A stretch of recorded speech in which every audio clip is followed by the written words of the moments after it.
Bonjour à tous. Bonjour à tous. Merci de nous avoir rejoints pour ce webinaire DidaxiWeb, notre rôle, nos activités. Bienvenue à vous. Alors, pour commencer, quelques petites informations. La première, c'est que ce webinaire est enregistré. On le rediffusera ensuite sur notre chaîne YouTube. La deuxième, c'est que pour l'instant, vos micros sont coupés. Donc vous ne nous entendez pas, on ne peut pas vous entendre si vous parlez et c'est normal. J'espère que vous nous entendez en revanche. Donc vos micros sont coupés. Vous pourrez bien entendu les réactiver au moment des questions-réponses. On vous indiquera comment les réactiver si vous en avez besoin. Et pour vous rassurer également, au moment où on débutera les questions-réponses, on coupera l'enregistrement. Donc vos questions, elles, ne seront pas diffusées sur la chaîne YouTube. Vous pourrez également communiquer via le chat, via les conversations, si pour une raison ou une autre, vous n'avez pas de micro ou vous ne souhaitez pas vous exprimer à haute voix. Voilà pour les petites informations que je voulais vous donner. Alors, à nouveau, bienvenue à tous. On va vous présenter dans un premier temps DidactiWeb. Donc, on va vous parler de comment on est né, pourquoi. On vous parlera ensuite de nos services, qu'est-ce qu'on propose. Ben voilà, justement, notre rôle, nos activités, on entrera vraiment dans le vif du sujet. Et puis, on passera aux questions-réponses. Je vais, dans un premier temps, donner la parole à Tanguy, qui va vous présenter DidactiWeb. Bonjour à tous, on est content de vous recevoir. Alors, on a présenté DidactiWeb aujourd'hui, le 5, parce que nous avons 5 ans. C'est-à-dire que DidactiWeb a été créé en 2019 et tout au long de l'année, de cette année, nous avions créé des événements. Alors, la plupart ont été à destination des particuliers, mais c'est pour ça qu'aujourd'hui, on voulait s'adresser davantage aux entreprises et à ceux qui entourent les personnes déficientes visuelles. DidactiWeb a été créé par Caroline et moi parce que principalement nous étions tous les deux confrontés à des problèmes d'accessibilité des formations dans nos travaux, dans nos postes, dans nos différentes tâches professionnelles.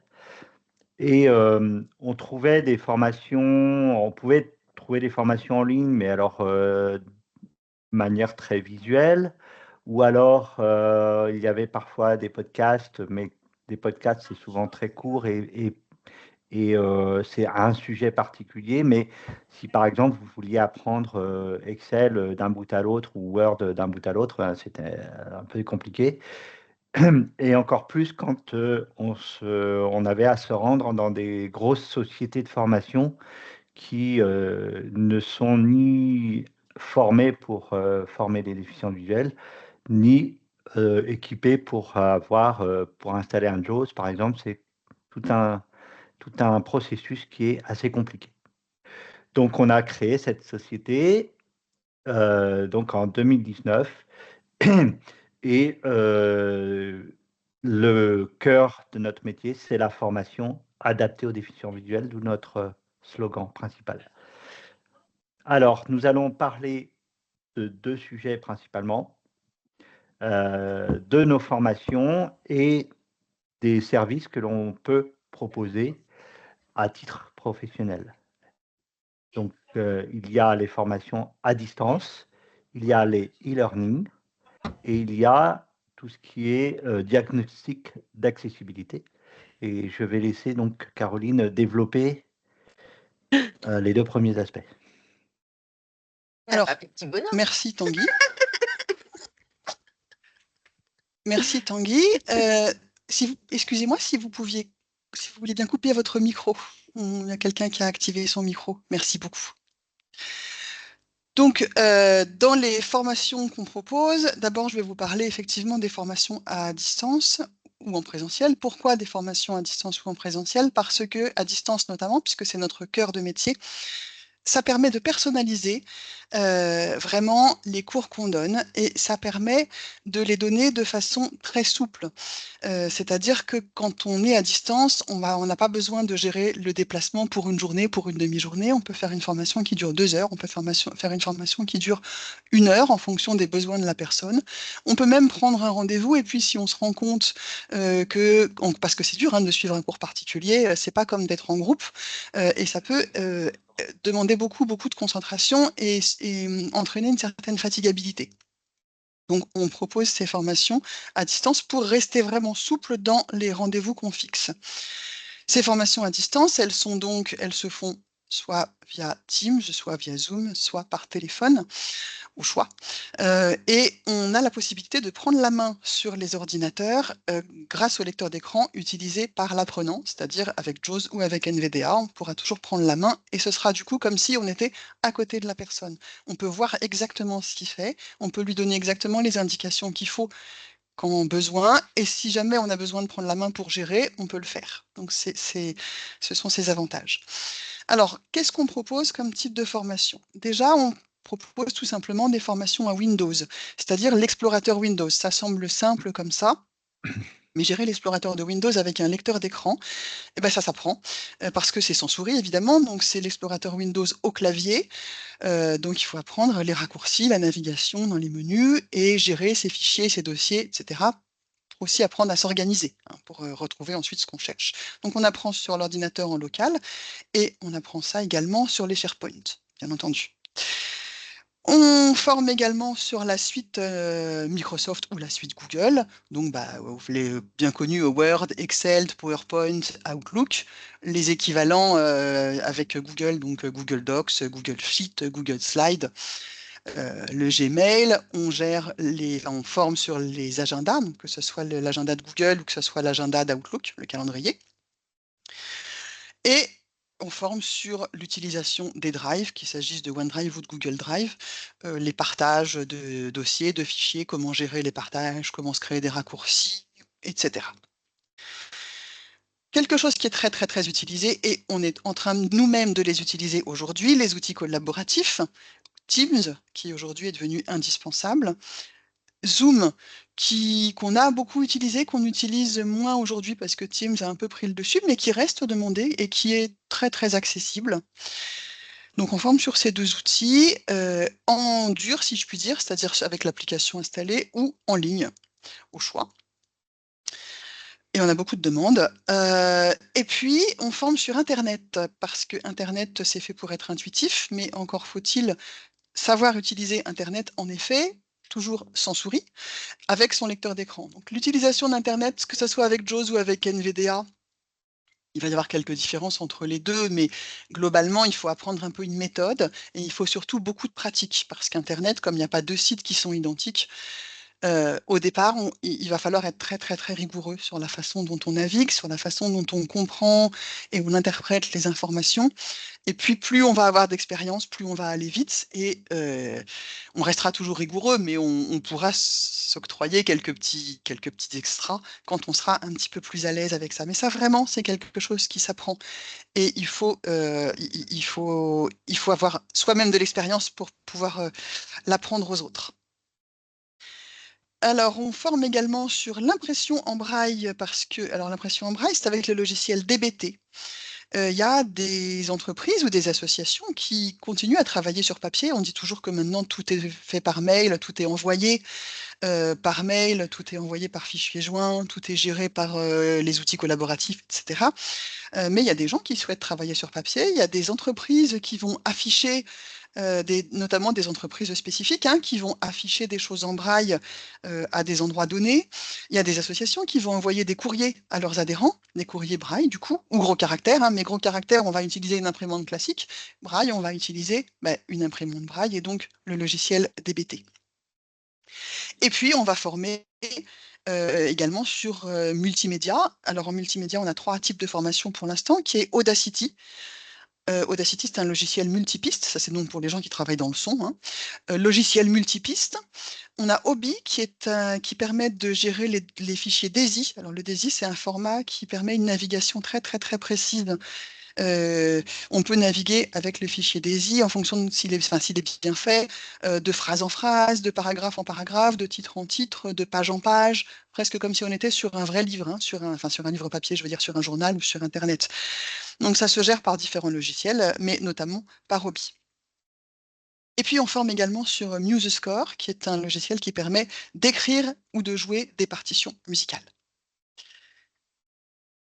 Donc ça, ce sont en gros et en résumé, la liste n'est pas exhaustive, hein, mais ce sont les formations qu'on propose. Donc on les propose à distance, ces formations, ou en présentiel si les personnes, les entreprises, le souhaitent, puisque notamment les premiers cours en entreprise, il peut être utile de s'y rendre, de se rendre dans l'entreprise.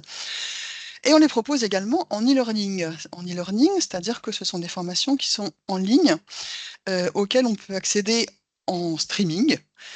Et elles permettent, comme pour tout un chacun, de suivre une formation, non plus en prenant rendez-vous avec un formateur, mais directement quand on le souhaite, quand on a le temps, de prendre le temps de réécouter autant qu'on veut, de prendre le temps de faire les exercices, euh, vraiment d'adapter à son temps, au temps dont on dispose et au temps dont on a besoin pour comprendre ces formations. Alors, on les propose sous forme d'abonnement. Ces abonnements sont gérés en fonction d'un certain nombre de licences, hein, en fonction du nombre de licences que vous voudrez, on va proposer tel ou tel, abonnement. Ils sont sur 6 mois ou sur 1 an, en tacite reconduction et ils sont, proposés soit en format audio, soit en format écrit, soit mixte, c'est-à-dire les 2. On a d'ailleurs de plus en plus de demandes aujourd'hui d'abonnements mixtes parce que ça permet, notamment quand, et ce sont des listes multi-utilisateurs, donc vous avez plusieurs licences et chaque utilisateur va pas forcément vouloir la même chose. Et puis il y a des utilisateurs qui aiment bien avoir les 2. Ils peuvent écouter, prendre des notes s'ils le souhaitent ou à certains autres moments, par exemple quand on va parler d'Excel, de formules avancées et cetera, ils vont pouvoir préférer les lire, soit sur leur plage braille pour ceux qui ont des plages braille, soit à la synthèse vocale. Donc le mixte permet de gérer ces 2 aspects. Pour connaître la liste exhaustive des cours qu'on propose, qu'ils soient à distance ou en e-learning, sur le site de DidactiWeb, vous cliquez sur le lien cours disponible qui est en haut de notre page. Vous le verrez, hein, en fin de webinaire et vous avez accès à nos cours. Donc ça, c'est pour les formations et on propose également des diagnostics d'accessibilité de logiciels métiers dont Tanguy va vous parler. Alors, concernant l'accessibilité, donc déjà pour remettre dans le contexte, j'ai exercé pas mal de métiers dans le domaine de l'accessibilité pendant une dizaine d'années, notamment la formation. Ici, nous parlons plutôt de diagnostic d'utilisabilité des applications métiers.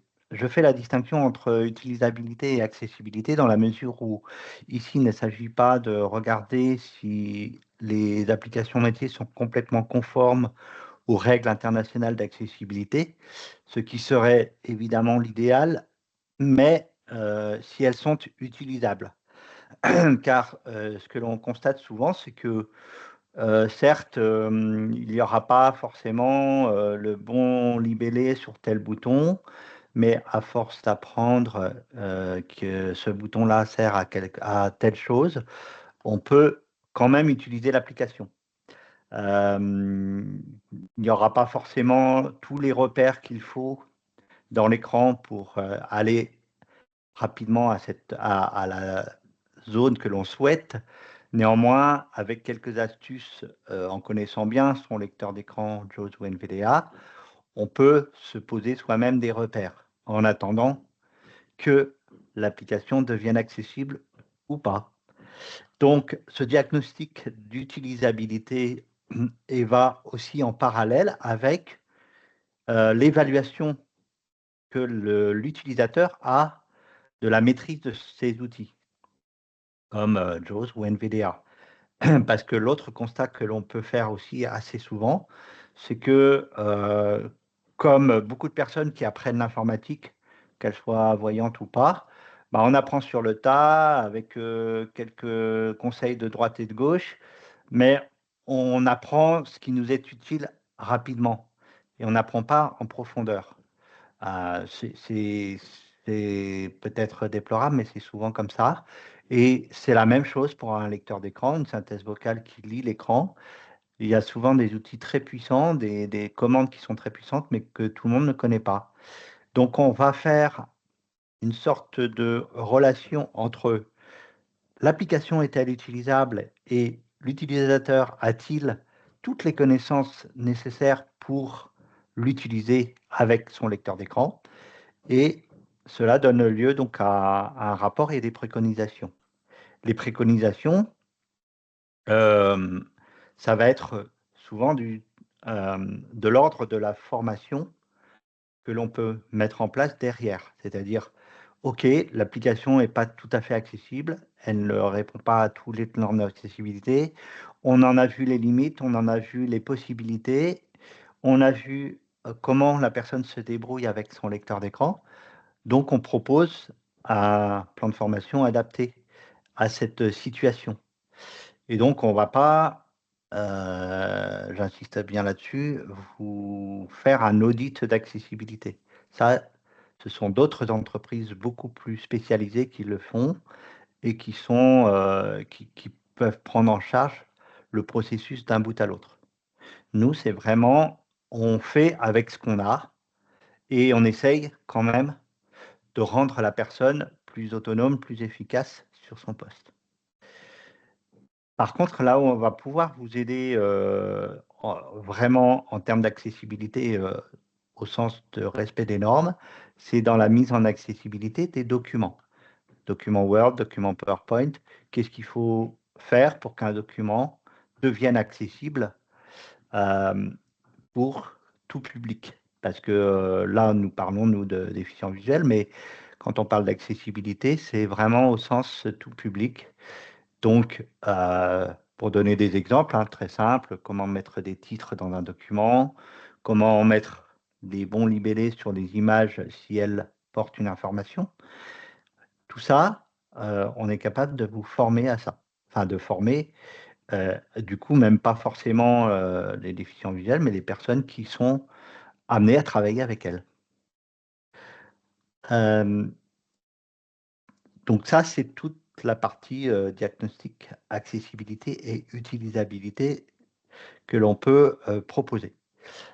Il reste, à vous parler des entreprises justement qui nous ont déjà fait confiance et ça, c'est Caroline qui va vous en parler.